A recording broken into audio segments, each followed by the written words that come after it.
जगह है कांटा मोनेस्ट्री। कहते हैं वहां शैतान का वास है। तो चलिए आज इसी दहला देने वाली कहानी की एकदम तह तक चलते हैं।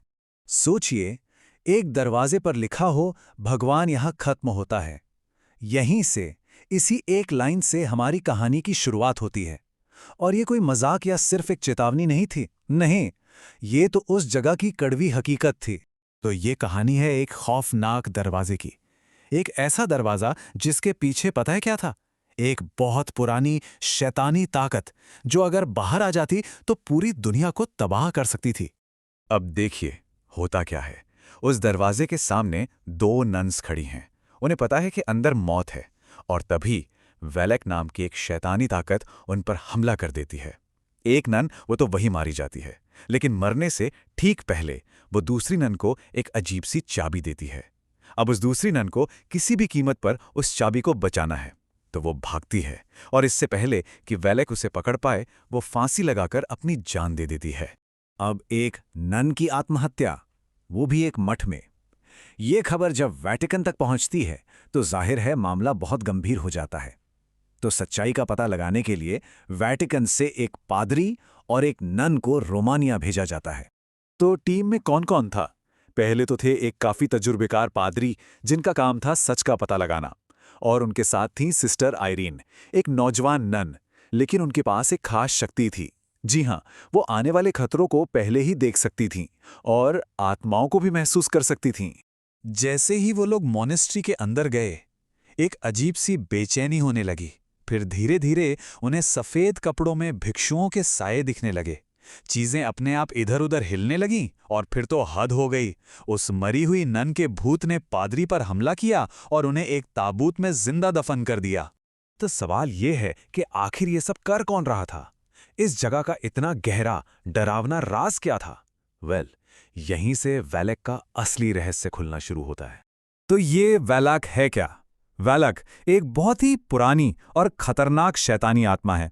कहते हैं कि नर्क का दरवाजा खोलकर उसे इस दुनिया में लाया गया था, और उसे, जिसमें भी भगवान के लिए आस्था हो, उससे सख्त नफरत है, और वो ऐसे लोगों को जिंदा नहीं छोड़ती। सिस्टर आयरीन को धीरे धीरे पता चलता है कि यहां हुआ क्या था। सदियों पहले एक एग्जॉर्सिज्म किया गया था, लेकिन वो गलत हो गया। गलती से नर्क का दरवाजा ही खुल गया और वेलेक उसी दरार से इस दुनिया में आ गई। अब उसे रोकने का बस एक ही तरीका था, जीसस क्राइस्ट का पवित्र खून, जो कि एक बहुत पुरानी पवित्र चीज के अंदर बंद था। लेकिन सवाल यह था कि उस चीज को खोला कैसे जाए। और तभी एक अच्छी नन की आत्मा सामने आती है और वो सिस्टर आयरीन को वही चाबी देती है। याद है, वही चाबी जिसे बचाने के लिए पहली नन ने अपनी जान दे दी थी। इससे एक बात तो साफ थी कि वो इस लड़ाई में अकेले नहीं है। तो अब उनके पास हथियार भी था और मकसद भी, खून और चाबी। अब जांच पड़ताल का समय खत्म हो चुका था। अब बारी थी सीधे शैतान से भिड़ने की।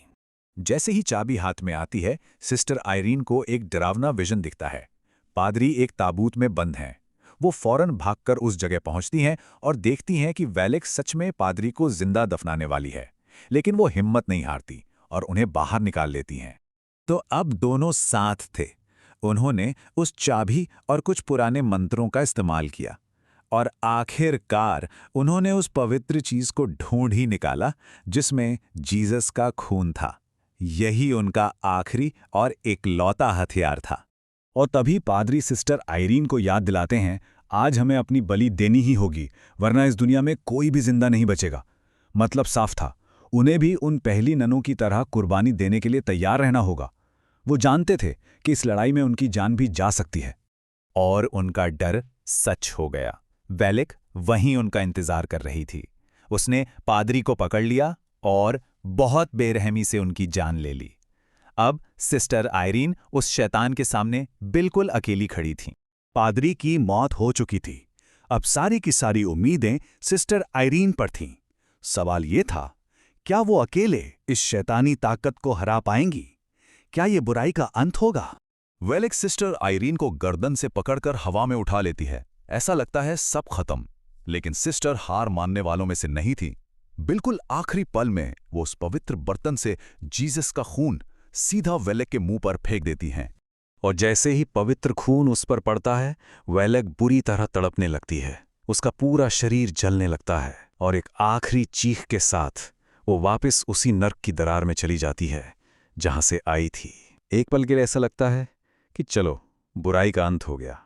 हाँ सिस्टर, आयरीन जीत तो गई, लेकिन एक सवाल आज भी वहीं का वहीं है।